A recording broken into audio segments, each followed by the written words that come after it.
and a hush falls over the crowd. Well, good morning and welcome to Vision. Thank you. There we go. I'm so glad you're all here today. I'm glad to be here today. And guess what? We have Mr. Tim Alexander at the piano today. Mark, we love you. We miss you. Those of you joining us online, we're glad you're joining us today. Let's stand together and celebrate. 2, 3, 8.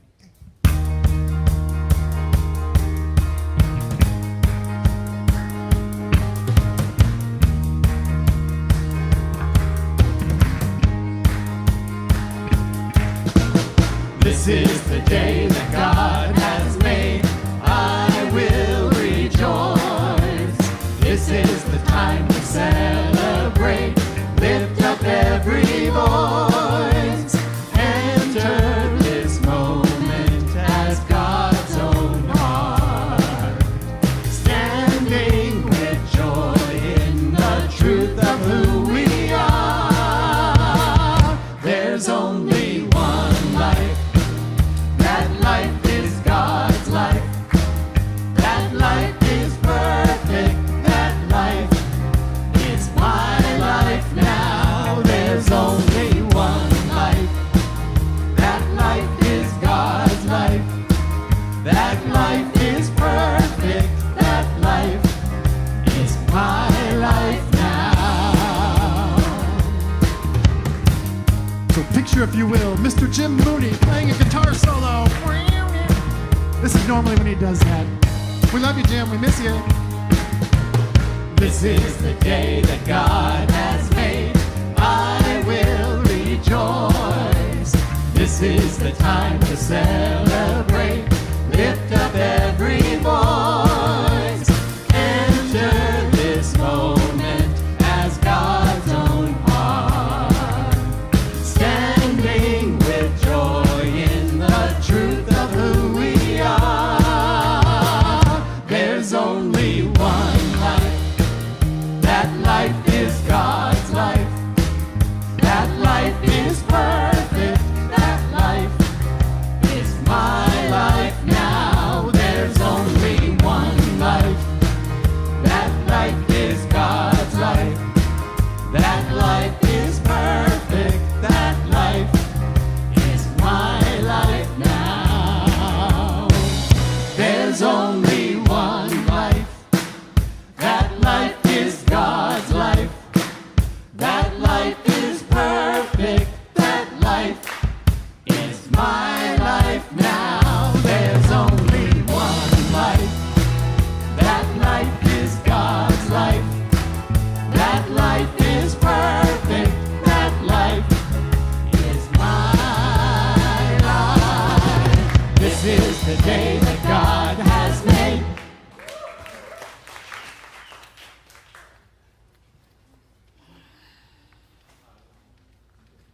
Good morning, Vision. How are you? Radiant, vibrant, and dynamic. Yay. I have sad news this morning. Our dear Vision member and practitioner emeritus, Steve Cooper, made his transition this past week. And dear man, he was a practitioner from way back. He was the practitioner's practitioner. From all the way back, I met him from Pacific Church. It was that long ago.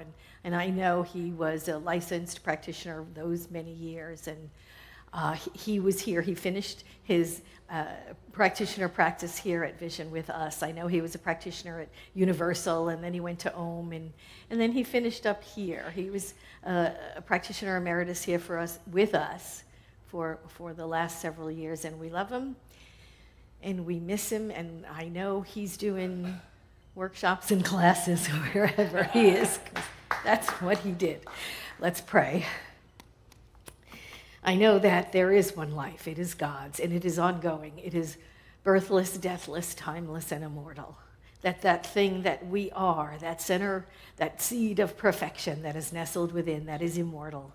It is forever ongoing. I know, as Ernest Holmes said, when the soul grows so big that it outlives the body, then it sheds that body and it goes on to a greater expression. And I know that for Steve. And I know for his friends and family, the comfort of knowing that we are all one with Spirit. There is only one life, just as the song said. We are all one. There is only one life. It is God's life. It is whole, perfect, and complete. It is our life right here and right now. And we get to choose what to do with that one holy and wild and outrageous life. And Steve chose to be that spiritual leader that he was. And so I give great thanks for this. I give great thanks for this coming together this morning, knowing the truth about us as well, that we are that outpicturing of Spirit in form, that everything that Spirit is housed within us. That seed of perfection that is nestled within each and every one of us is God. And we know that as we awaken to that presence and that power, that we live from that center. We live from that center where abundance and beauty and balance and joy and wisdom and peace and harmony reside. And we become that light on the earth. We become that place of transformation, not only for us, but for all. And I give great thanks for this. I simply let it be. And so it is. Yay. So we are here. It's Labor Day weekend, September 1st. And you know what's over there on the chair? My first pumpkin spice latte. You know, it is September, so I just had to. Anyway, it'll be like one or two for the whole season. But, you know, you just have to celebrate some things, right? That's just the way it is. We are here together in this Center for Spiritual Living, which used to be called United Churches of Religious Science, which used to be called the Institute of Religious Science. We've gone through many, many names, many iterations, but the same theory, philosophy, faith, the same thing all these years. Ernest Holmes never changed the basic truth of this teaching, of this philosophy. He said that there is a power and presence in the universe greater than we are, and that we can use it. And that as we use it consciously and awakened, we can change the conditions of our lives. And this is what we teach today. It's never changed. It is transforming lives through practical spirituality. And if you feel stuck, or your life is not unfolding the way that you believe you can, that's what our practitioners are for, right? Who's used practitioners before for their benefit? Look at this, everyone, this is wonderful. If you have not, get one today. Go see a practitioner. They'll all be up in the front of the room at the end of the celebration. Have one pray for you for whatever, to change those conditions you feel you might be stuck in. You never know. So do that, because this is what practitioners do. They pray with us and for us all the time, and it results in changed conditions around us. So please do that. What else? Oh, prayer box, thank you. There is a prayer request form right in the bulletin. You can just fill it out right now. Just say, looking for a change in my finances, or love life, or whatever, whatever it is. Just not happy. I'd love to experience the joy of God through me, whatever. And write it down, put it in the prayer box. If you want to put your phone number down, we will call you at home. If you check the little box, we'll leave a prayer on your voicemail so you can listen to it over and over. However you would like to be served in prayer, we are here to do that. And online, you know what to do, right? There is a prayer request form on our website. Go do that, fill it in. Get prayer support, because it's lovely. That whole where two or more are gathered, that expression, right? It just lifts the consciousness of all of us. So don't leave here today without getting prayer support. I also wanted to tell you about our guest packets. If you are new to Vision, if you're just visiting and you'd like to know more about us as a spiritual center, get one of these. Tells you all about us, tells you about Ernest Holmes and the philosophy of the science of mind and spirit. What else? Everything. There's everything. Look at how tiny it is. And everything is in here. The answer to life, death itself, everything. It's all in here. And there'll be a quiz next week, so you're going to have to come back. We have a greeting on the front. We say it together for ourselves and our friends and for our guests. Let's say it now. Whoever you are, and wherever you are, You are welcome here. You are safe, and you are loved. And now just turn to somebody and say, welcome.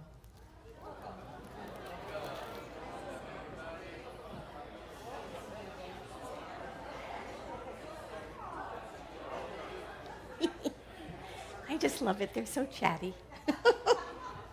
It's just so fun to watch. I'm going to turn it over to James, who is our choir director, and right now he's in with our celebration singers, and they're going to sing our centering song to prepare us for our 5-minute meditation. Take it away.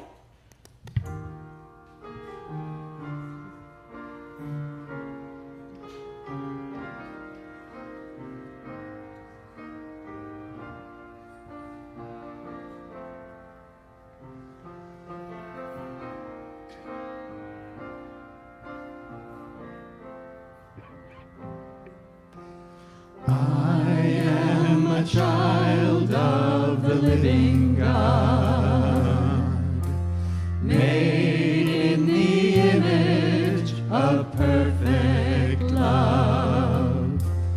All that I am, all I've been given to you, my God, I surrender.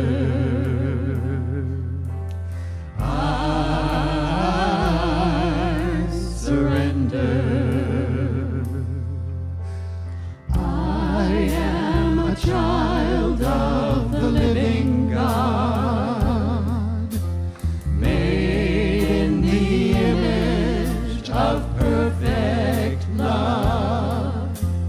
All that I am, all I've been given to you, my God, I surrender.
Good morning. I'm Reverend Jean Phillips, a staff minister here at Vision, and I'm honored to lead us in this time of meditation. So I will read today's quotes, and we'll have 5 minutes of silence, and that will be followed by an affirmative prayer. So I just invite you now to just relax and go within. Close your eyes if that's comfortable, and just take these words into your heart. Our first quote is from Marianne Williamson. Something very beautiful happens to people when their world has fallen apart. A humility, a nobility, a higher intelligence emerges at just the point when our knees hit the floor. And from Ernest Holmes, the law of life cannot produce death. Wholeness cannot will to create apartness. Omniscience cannot will ignorance.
So our memorial candle is burning this morning in memory of Steve Cooper, beloved Vision member and practitioner emeritus. Steve made his transition earlier this week, and the memorial candle is also burning for Francisco Marty. He's the widower of the past Vision member, Sue Stevens, and Francisco also made his transition last week. And so let us hold these dear ones in our heart as they move on and up the eternal spiral of life. And we know that their spirits continue on into new realms of life. A new and wondrous life awaits them. We also know the love, the wisdom, the joy, the peace that shone throughout their lives remains in the hearts and minds of all those who shared their lives with them. And may those memories and the truth of this eternal life bring comfort to their family and their friends today and in the days to come. For we know that there is only one life, one love, one law. It is the life, the love, the law of spirit, operating everywhere, always moving into a greater expression of itself, a greater expression of its wholeness, of its love, and of its joy. It's the essence of all things, the core of every being, every animal and plant and mineral and even the stars. There is no place where it is not. It's the divine life force that flows through every life, every relationship, every encounter. Spirit, God, Divine Mother, Father, so many names. But there is only one. And this one is my life now. I am one with this energy. It is my essence and core. And as I know this for me, I certainly know it for each and every person listening to my voice, no matter where they may be. The divine outpictures in wondrous, unique ways throughout each of us today and every day. And so knowing this, I know that this day is filled with abundant blessings, for how can it be any way else? The blessings of love, of wholeness, of boundless joy. I know that every need is met and delightfully fulfilled. I know prosperity and abundant supply flow endlessly in and through each life, and then is joyfully shared as it is received. I know that our physical beings, our bodies and minds, are created in the mold of wholeness, and so they naturally align to health and well-being. And so knowing all of this, it's easy to relax and rest in the arms of Spirit, breathing in the peace that surpasses all human understanding. And so I am just so grateful for this truth, this beautiful expression of the divine that is wisdom, that is vision. So grateful for Reverend Patti and her words of truth, for the music, and for each person here participating, whether in person or online. All is good. All is God. All is one.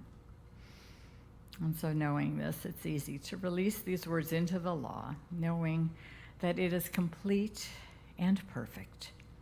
And so it is. Amen. And our guest music today, I know Mark usually does this part, but our guest music today is a talented musical couple that we know well here at Vision. They've been married 36 years, I just learned. Yay! The dynamic duo of Cahill and Delene.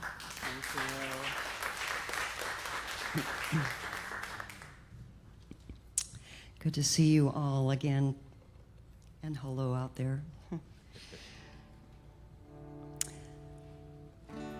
There is a choice always, whatever our situation is, every single moment, and so this is called I Choose Love.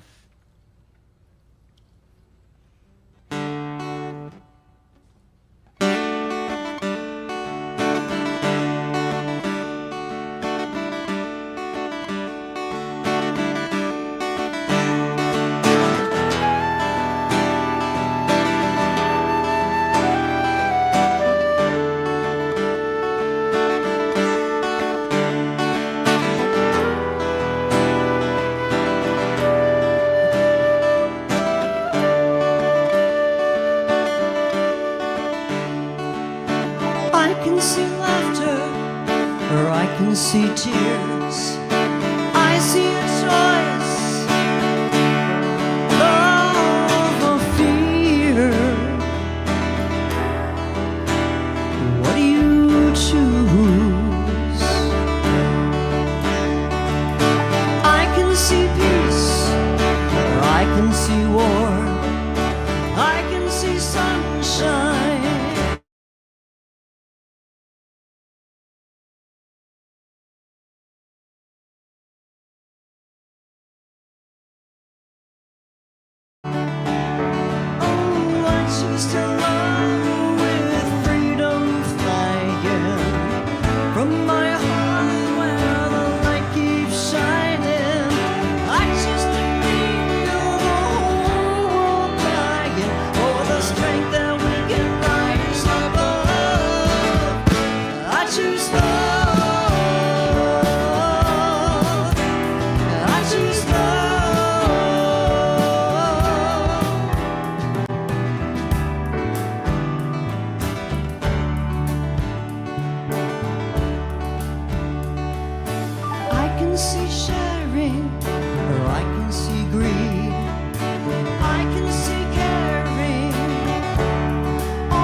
Darkness dying, I see us dawning as one world united. So what do you choose? Love or fear? Oh, we choose. Now I choose to love with freedom flying, with my heart where the light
was for Steve Cooper.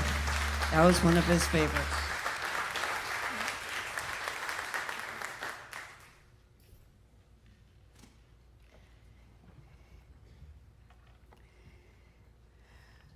So we have a new month. Yay, it's September 1st. I know, right? New month means new monthly theme. And what the heck is it? Oh, I know.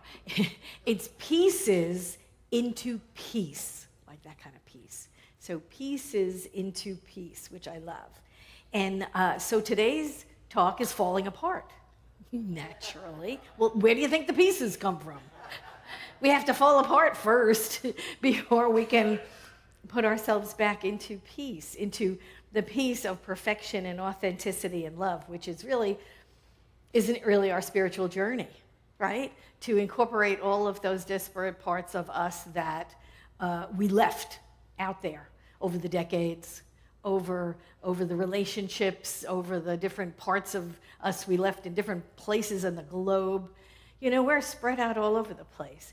And our spiritual journey then is to call back all those pieces, to bring ourselves back into this idea of unity, authenticity, so that we can be fully present inside these bodies, right? Bring all our energy back from wherever we left it. You know the energy I'm talking about. You know the energy when you're taking a shower and you're in your head and you're like, you know when that person said that? You know what I should have said? Damn it, I should have, right?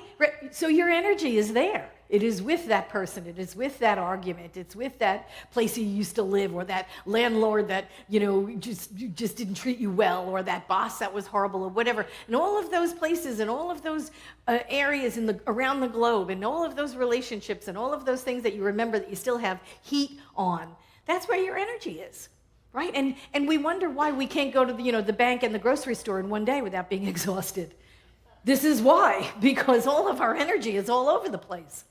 So it's about calling ourselves back, but we have to fall apart first before we can call it back in, right? And that's what we've really done to ourselves over the years. It's a personal story that we've left all this, right? This is our personal cosmic journey. And in researching it, I was looking at some of the stories, some of the ancient and the scriptural and the religious stories that kind of have that same theme of our, just pieces all over the place. This comes from the Kabbalistic writings of Isaac Luria, who was a 16th century Jewish mystic. And he said this, he said he believed that when God created the world, God withdrew itself, so he created sort of a vacuum space. And he formed vessels to hold this divine light that it was. And as the light began to fill all of these vessels, the vessels were too fragile to contain the immensity of the divine light, and they shattered. And so sparks of the divine became trapped in the shards of the broken vessels as they scattered and they filled that void that God had created, and that is the birth of the world. That's what formed our world. And so it fell upon humanity to reunite all of those scattered sparks of light to repair the broken world. And we then participate in finishing God's work. Right? Isn't that a lovely creation story? I just think that's so delightful, And then, you feel like in that same divinity, that seed of perfection that is nestled within, that is the spark of creation that is within us. This idea of breaking apart and scattering throughout the universe and then calling it back together is really a creation story on a cosmic level.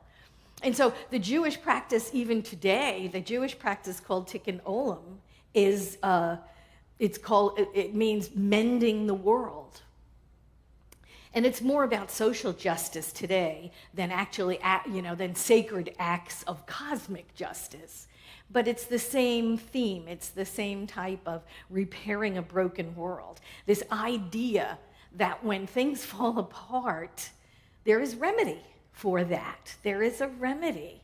We come together, and then the best part, when we do come together, not only do we restore the wholeness to our previous existence, but we become a more glorious version of what we were to begin with, right?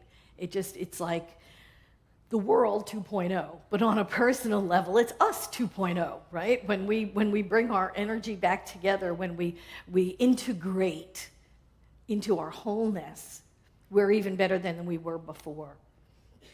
And Ernest Holmes said this. He said, when life created us, it gave us two great endowments of God, two highest gifts of heaven, love and creativity.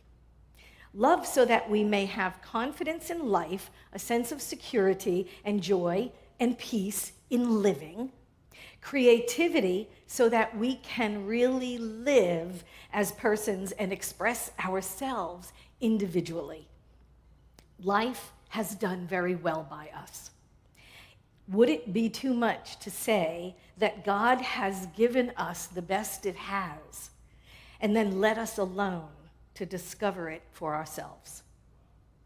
And really, that's what it is, right? We are left alone to discover that inner divinity. I know there's those old stories, I'm sure you heard them, about God asking the angel's wish, will we hide the divinity, and they talked about, the bottom of the sea, they'll never find it there. And God said, oh yeah, they'll create vessels to go down there, they'll find it there. And we'll put it up in the air. And they were like, no, man will find it up there too. And so God finally comes to the idea, it's like, I know where I'll hide it so no one will ever find it. We'll put it within the human itself, right? They'll never look there. And it's true, really. But this idea that was expressed by Ernest Holmes about the two great endowments that God gave us, I think that's kind of Holmes' idea of a creation story for us, right? We are given these two gifts, right? In life, we're given love and creativity, but we have to discover it ourselves. God is love, and it filled us with it. God is creativity, and it filled us with it. It's up to us to use it, to do with it what we desire, to create the life that we desire, to use it wisely, right? And I think that's where the challenge begins, to use it wisely. It can be difficult to find that within us, to find that spark of perfection, to find that seed of perfection that is nestled within us when all the folks on the outside of us are reminding us of our shortcomings, right?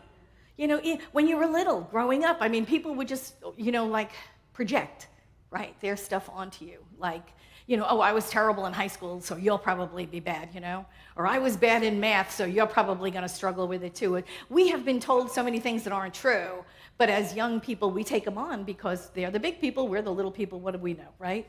So the whole you're too short, you're too fat, you're too ugly, you're not smart enough, you're what else, right? We start building a life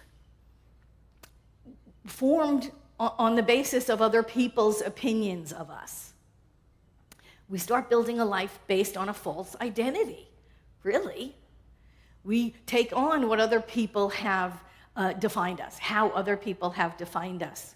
And so we build our structure, our presentation in the world, based on these false assumptions. God, we're not our fat, we're not our hair color, we're not our eye color, we're not our skin color, we're not any of the physical things. We're spirit. Right? We're pure spirit. But nobody told us that when we were little. Anybody tell you were pure spirit, whole, perfect, and complete growing up? Gosh, I wish I heard that. My kids did. Anyway.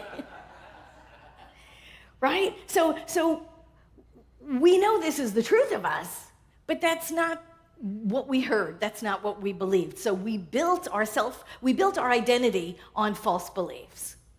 Right? And then what we do is we section off those parts that we don't want to look at, right? The shame and the embarrassment and the not good enough stuff. We section those off within ourselves. We don't want to look there. So we close them off. So now we have all these little parts even within ourselves that we have compartmentalized, and we closed them off because we don't want to look at them. We don't want to think about them. So then we're shattered. Even inside of ourselves, we are shattered. We are segmented into little shards, right? Pieces of us we don't want to acknowledge publicly. I'll hide away the shame. I'll tuck away the poor self-esteem. I'll hide the insecurity with a big bombastic attitude, right? We cover stuff up. You are not who you think you are. There's so much more. You are the universe in motion. Think about it. When we say God is all there is, we mean God is all there is. So that means everything that you are is God. If God is all there is, if we take that core concept one seriously, right? There's not God and. It doesn't say there's God, and people. It says God is all there is. And God has outpictured itself as everything. Well, you're everything, right? You are everything. So you are the universe in motion. And the house that you built as your identity, right? Your house is really like in your dreams, whenever you dream about your house and stuff, it's your ego self. It's the self you present to the world. So the house that you have built on false ideas and false beliefs about yourself, at some point that begins to crumble.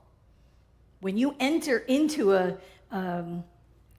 a philosophy like ours, and you come to find out, oh my God, I'm not my ego. I'm not my name. I'm not what I do for a living, right? I'm something else. When we come into a teaching like this, the house you built upon false ideas, the life you formed starts falling apart. Anybody have that experience when they came into New Thought? Holy moly, everything falls apart, right? Oh my God, my life is falling apart. I found this new philosophy and all of a sudden everything is going wrong. My life is falling apart. And that's the good news, right? That is the good news. Emma Curtis Hopkins said, when you come to New Thought, when you begin to base your life on truth and not false identities and not false beliefs and not limited ideas of yourself, when you begin to know truth about yourself, she said, it's like the house that you built, the grout between the bricks is pulled away. The grout between the bricks is just all pulled away. And so what? The house collapses. It just falls in on itself. It cannot stand anymore. The structure falls apart because it was built on a sand of false ideas. It was built on the ground of other people's opinions of you. And that's why when you start doing the inner work, those things have to pass. They have to fall away, right? This is the work that Spirit calls you to do, to become your authentic self. So everything unlike truth and authenticity has to fall away. It has to. So I know you hear many people when they start their spiritual journey saying, my life fell apart. I started going to this center and I got fired from my job, right? Or something else. And I always say, oh, yay, congratulations, it's working. and that's the part where they want to slap me, But it's really the time when your authentic self can emerge. Something has to fall away so that your authentic self can emerge.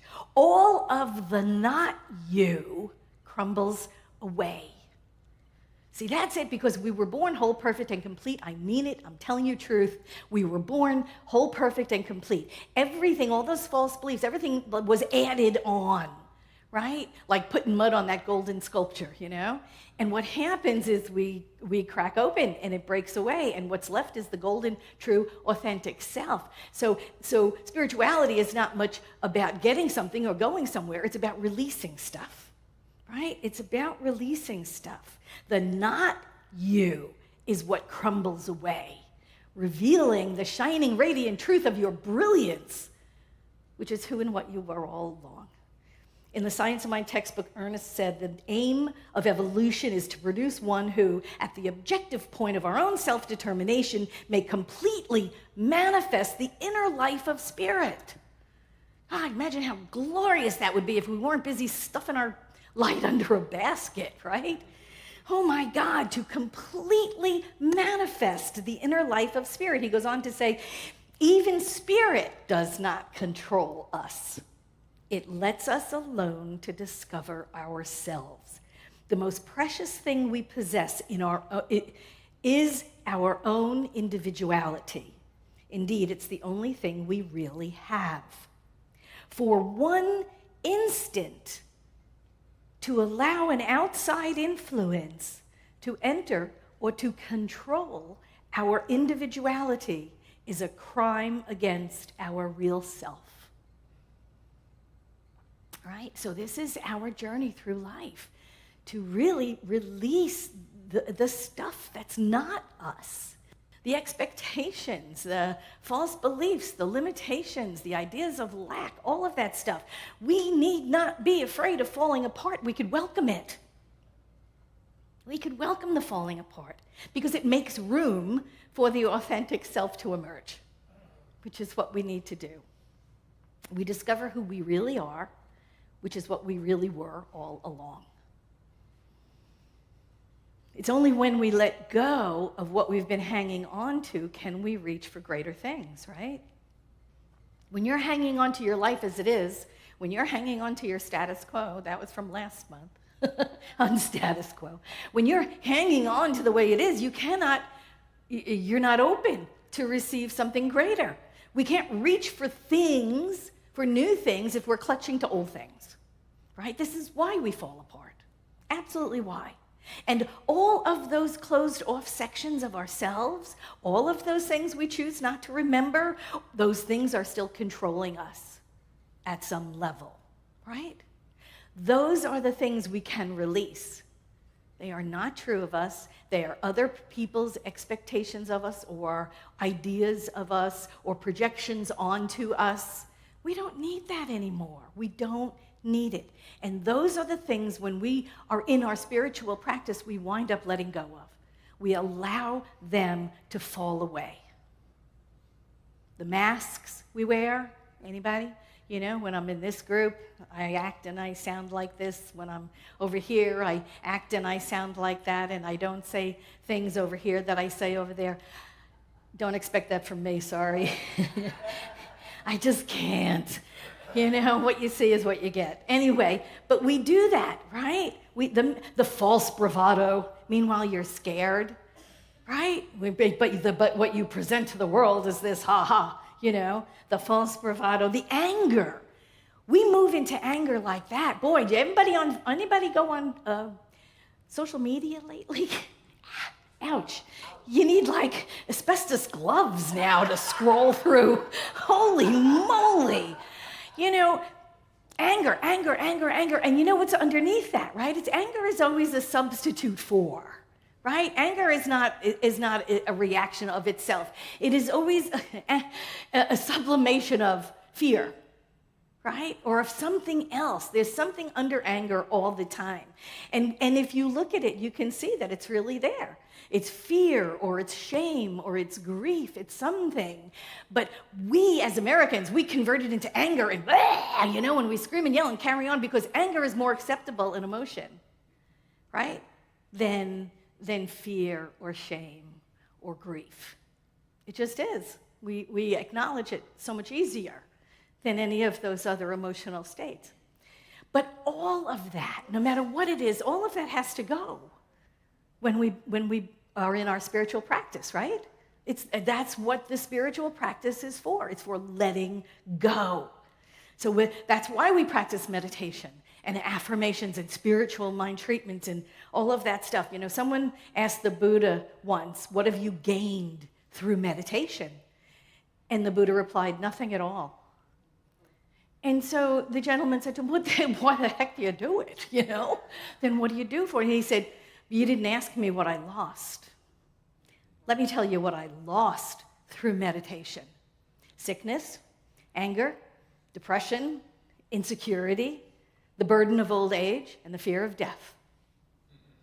Right?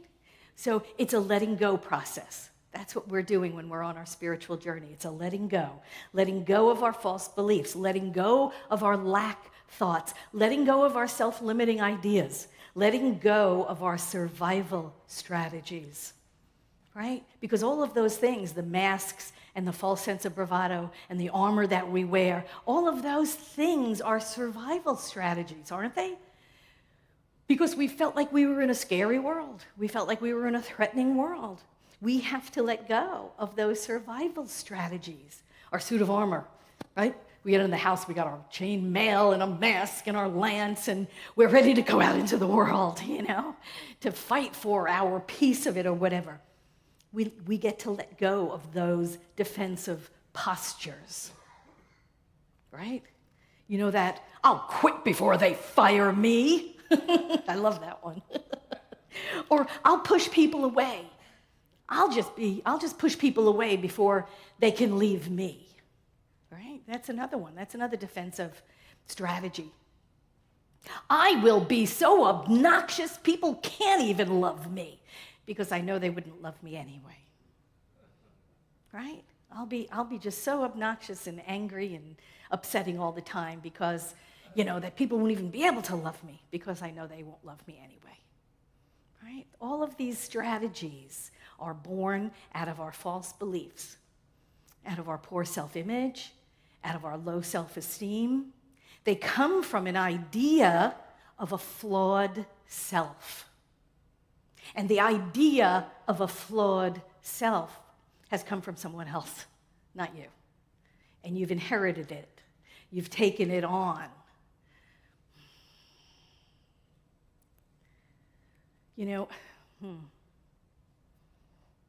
The things that we feel like we have within us that we must hide from the world. Because if they only knew how flawed I was, they would run screaming from the room, right? And we do not need those survival strategies to survive in the world. We've been using them all our lives, and our authentic self is in there, struggling to get out, to get beyond the chainmail that we're wearing and the armor that we have on and the masks that we're wearing. Our authentic self is in there going, but wait, there's more, Ernest Holmes said, if you could only realize the tremendous power of attraction that holds everything in place, it is yours. It is yours, this gift. It is the divine birthright of every living soul. But we limit ourselves by thoughts of limitation. Now we must open the doors of our consciousness and expand and expand and expand, and no longer think in terms of the backyard lot, but in terms of infinite nature, in terms of the universe. How exciting is that? How expansive is that? We must think in those terms, not these terms. Stop thinking about our littleness and start thinking about the fact that we inherited the power and presence that it is within us to use. Our spiritual journey is one of releasing the stuff that's holding us tight, to release the chainmail, and to release the armor, and to release the masks. Let go of this stuff. Everything we have collected onto ourselves that we thought of as defenses against a hostile world, or that we thought of as protecting ourselves from all of the criticisms and all of the stuff that people told us we were, and getting rid of all that stuff. We drop all that stuff because we don't need it anymore. This is what our spiritual journey is about, releasing. It's not about getting anything or getting anywhere or accomplishing anything. It's about releasing the stuff that's holding us back so that we can enjoy the everything of the universe that is already ours, right? That's what our spiritual path is for. That's why you look behind. You don't look behind, do you? But if sometimes you do. Sometimes you glance in like the side view mirror and go, wow, look at that. Look at how far I've come, right? Sometimes we look at it and we see all the things we've released along the way. Do you do that sometimes? Look back and go, oh, look, there goes shame. Right? Oh, I dumped insecurity about a half a mile back. How about you?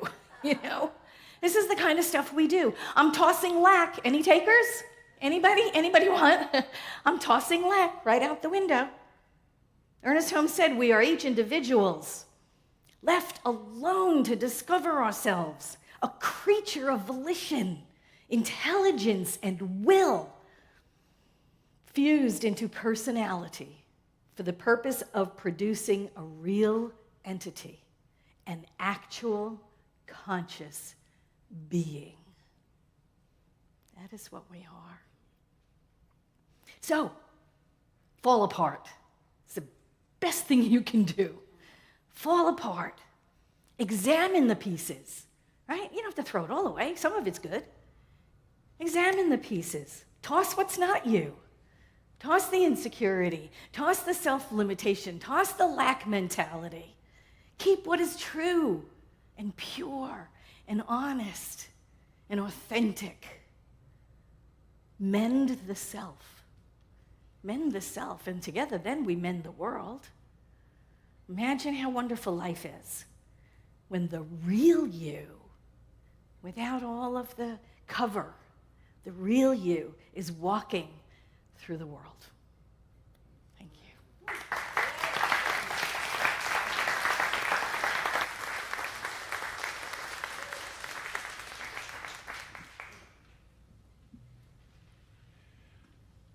When you let us know that your talk was about falling apart, our first thought was, I'm sorry, we don't have a song about that. And then you actually said the title of the song we're going to do right in the middle of your talk, and you went on a chapter about that. So this is called God Is All There Is by Eddie Watkins Jr. Amazing.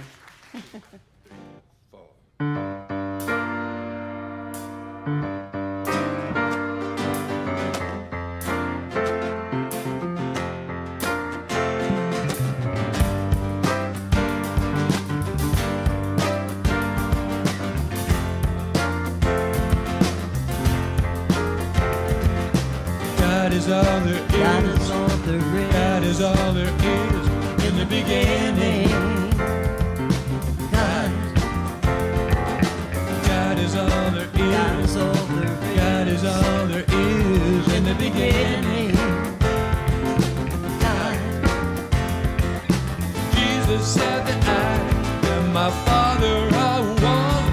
We're made in the image and the likeness of the one. Says God is what we God are. is what we Let are. God be what we show. Let's see the God in every face, everywhere we go. God is all there is. God is all there is. God is all there is in the beginning. God is all there is. God is all there God is. is all there is in the beginning. God, Your mind is defined as the garden of your soul. Let love, faith, and happiness witness what unfolds. witness what From the beauty of unfolds. creation, reflected in your eyes, you see everything in order, and we live in paradise. God is all there God is. is all there is. God is all there is in the beginning. God, God is all there God is. is all there is. God is all there is in the beginning. God, Omnipresence manifesting the cosmic unity. The ins and outs, the ups and downs, and everything in between. everything in On the between. intellectual orchestrated relativity, the power of creation, the stars give to you and me. God is all there is. God is all there is. God is all there is in the beginning. God is all there God is. is all there is. God is all there is in the beginning. Let's do it again. God is all there God is. is all there God is. is all there is in the beginning. God, God is all there God is. is all there is. God is all there is in the beginning. God. Eddie Watkins Jr.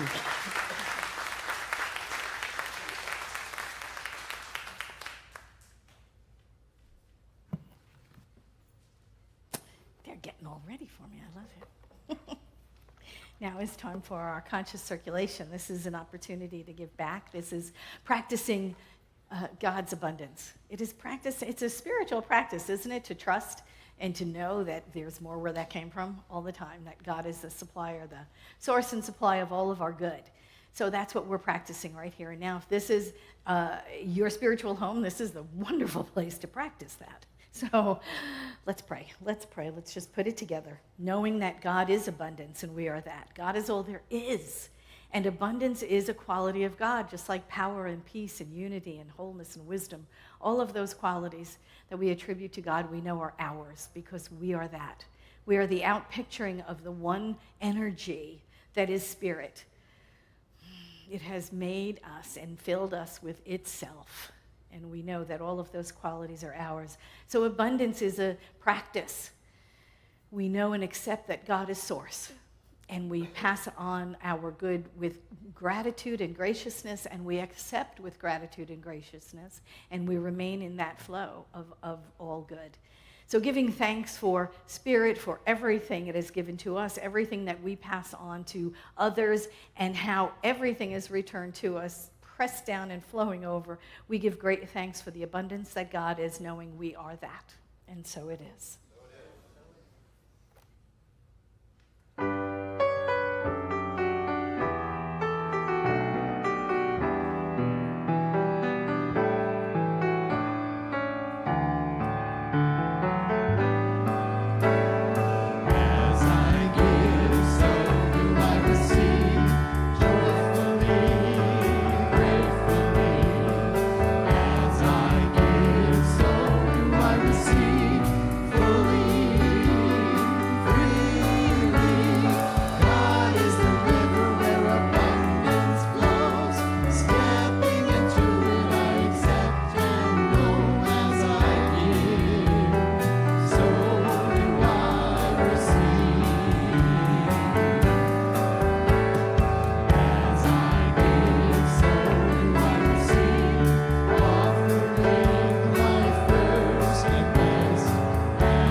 That's wonderful.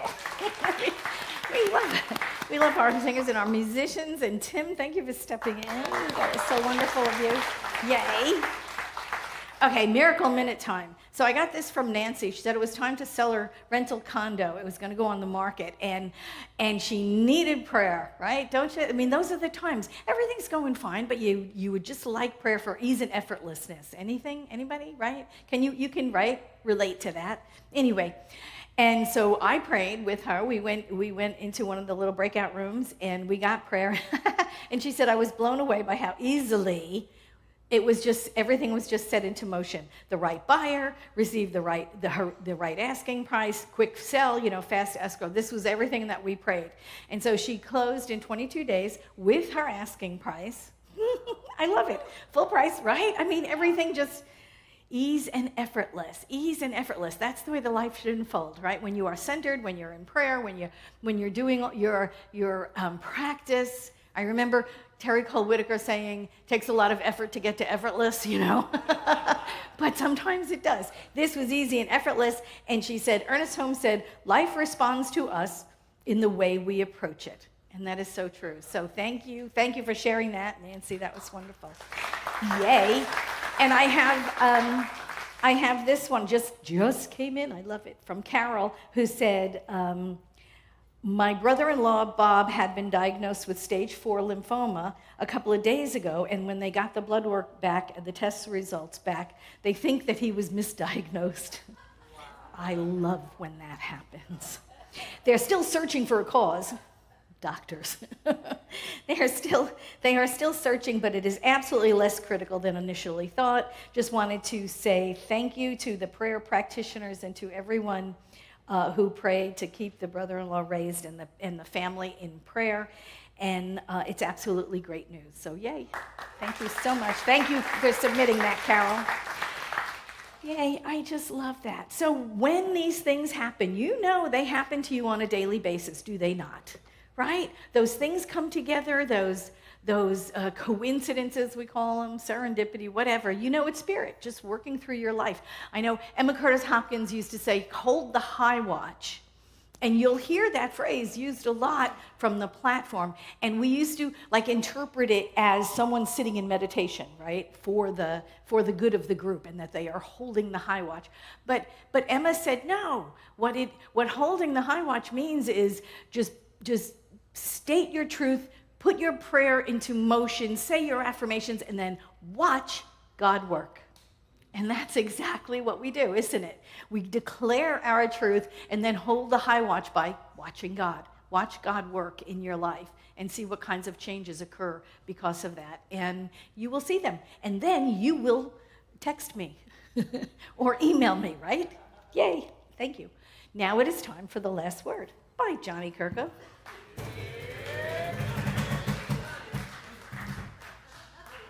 Hello. So we are barbecuing today for those of us who are in the room today. So stick around, have some food with us. We're doing a little pre-Labor Day party. So thank you for anybody who brought food, and thank you to Elle and Larry and Janet and everybody in the kitchen for supporting us and making that happen. Good stuff. For those of you online, we are having our meet and greet right after our celebration. We have a practitioner available for one-on-one prayer. Love to have you be there and say hello. So choir is starting up, James Vandenberg. Tuesday, yes, and we all are welcome. We would love to have you join us. Great music, lots of fun. Come join us Tuesday evening, 6:45, right here. So while you're talking, James, we have some classes coming up, right? We do. So we got 3 of them. 3 of them. And we have people who are ready to talk about these 3 classes because they're starting up in 2 weeks. So 2 weeks. Right? 2 weeks. So first of all, When Fear Speaks, that's Reverend Gene Phillips. And Reverend Gene, come on up, talk a little bit about what we got. Catherine, start making your way too. Quick. Well, and Patti talked about it today, right? The fear that is somewhat rampant around us. You know, it is kind of the currency of the day, right? Whether we're talking politics or climate or economy, threat of fear. But what if we didn't have to see fear as our enemy? What if there was a way to not allow it to manipulate us and our emotions and shape our lives? Well, that's what this book study is all about. It gives us the tools and shifts our perspective so that we can recognize fear as an ally appearing at the exact right time with the gift of the information that we need, right? Not just to survive, but to thrive. So the book that we're using is When Fear Speaks, Listen. Dr. Dennis Merritt Jones has identified seven messengers of fear that are alive and active in us. So there's anger, right? We talked about that. Worry, judgment, selfishness, shame, loneliness, and uncertainty.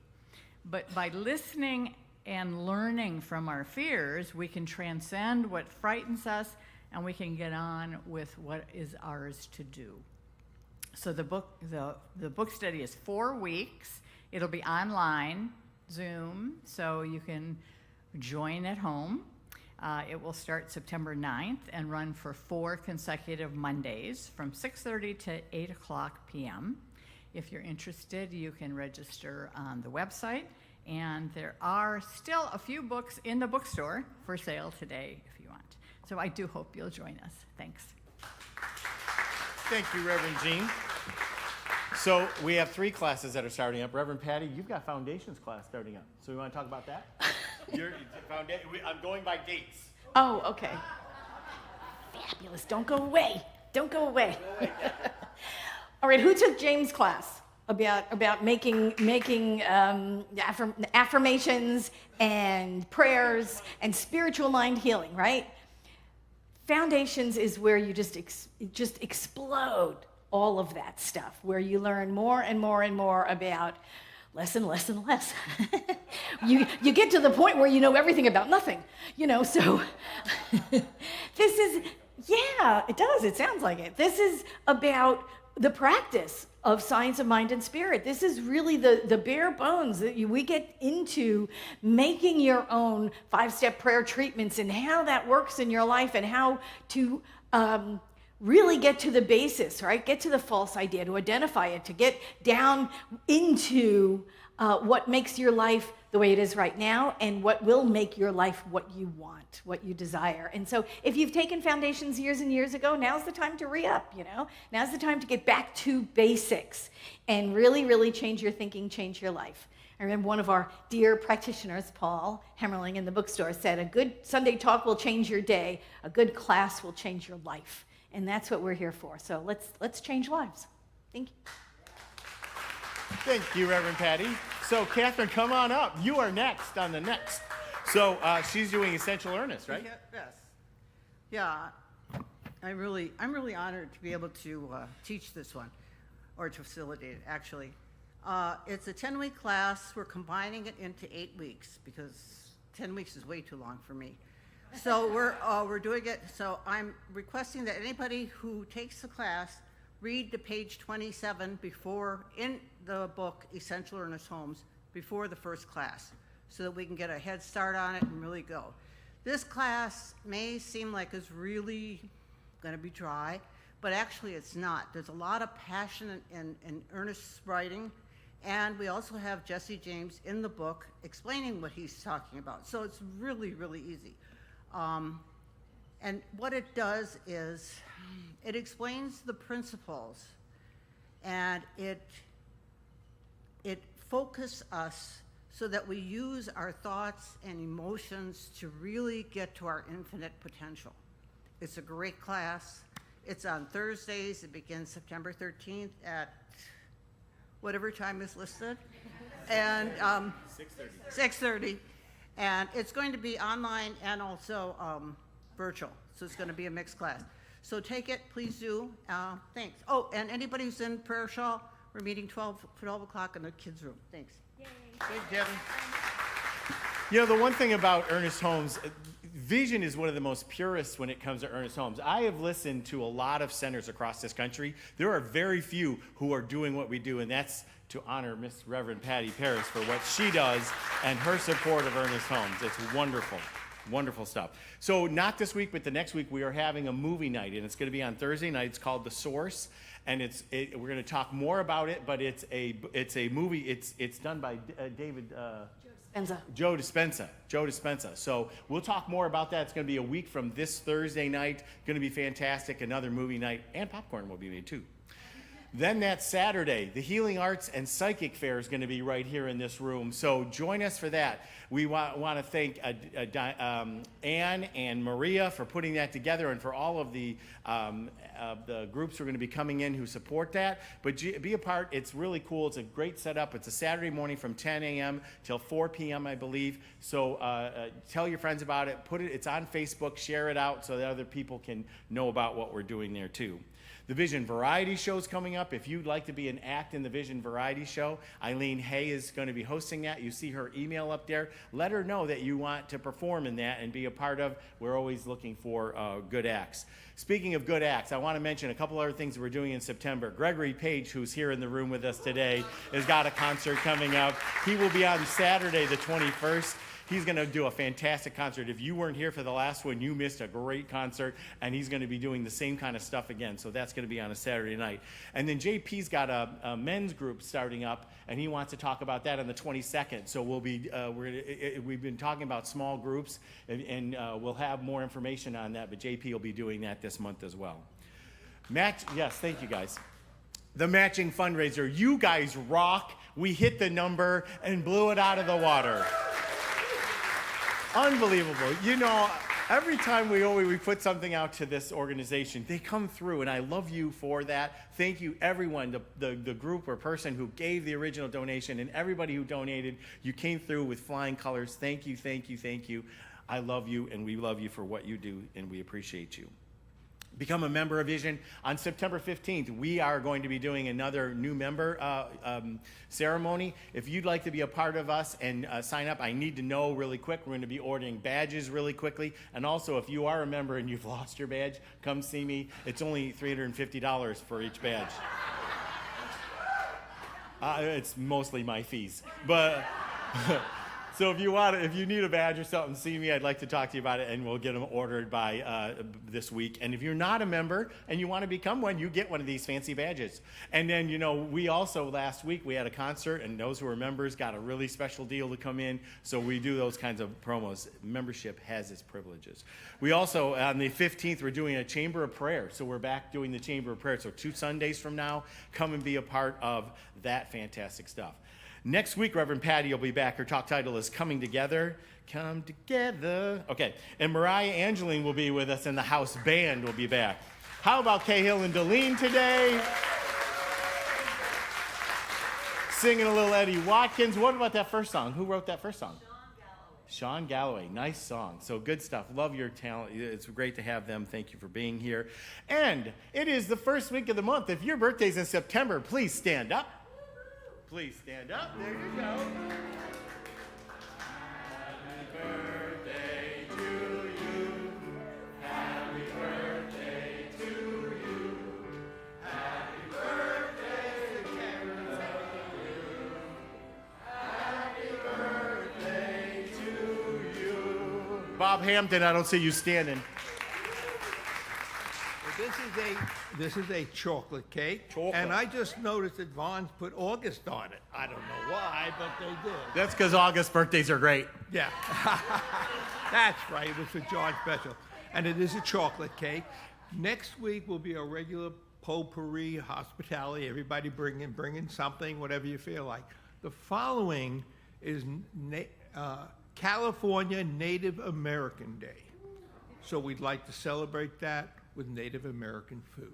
So do your research, Google, find something, and bring it in on the 15th. Next weekend, whatever you want. Thank you, everyone.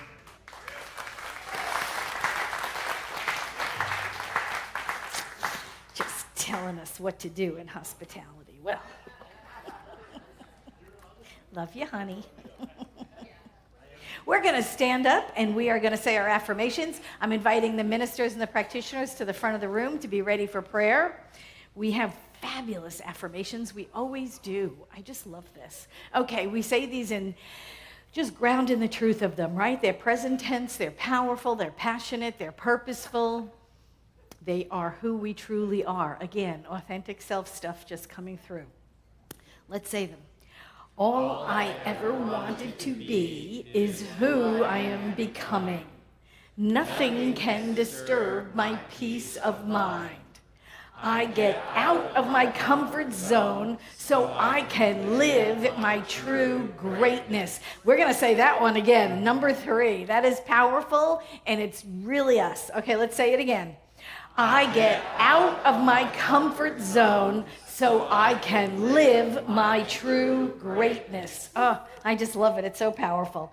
Let us go within in prayer one more time here this morning and know that this is the truth of us, that we get out of our comfort zone. We expand our sphere of availability. We reach beyond what is previously known as our lives so that we can embrace the greatness that we are. The truth of us is spirit and form. And so all of the abundance and love and joy and peace that is God is flowing through us. We become that in the world. We offer it to others. We change our own lives, and then we become that light in the world to change others. People are just drawn to us for their own transformation. We know as we live that greater life of spirit and form, it is, it is contagious.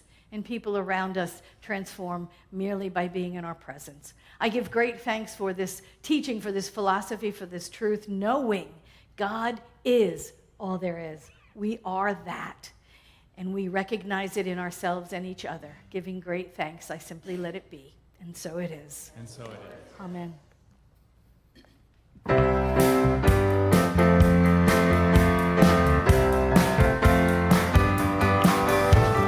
Peace for the world starts with me. Squeeze it. Peace for the world starts with me. Peace for the world starts with me. Peace for the world starts with me. Here we go. There's no one here to judge, nothing here to overcome. I'm standing in my truth, I see God in everyone. There's no one here to judge, nothing here to overcome. I'm standing in my truth, I see God in everyone. Peace for the world starts with me. Peace for the world starts with me. Here we go. There's no one here to judge, nothing here to overcome. I'm standing in my truth, I see God in everyone. There's no one here to judge, nothing here to overcome. I'm standing in my truth, I see God in everyone. Peace for the world starts with me. Peace for the world starts with me. Peace for the world starts with me. Peace for the world starts with me.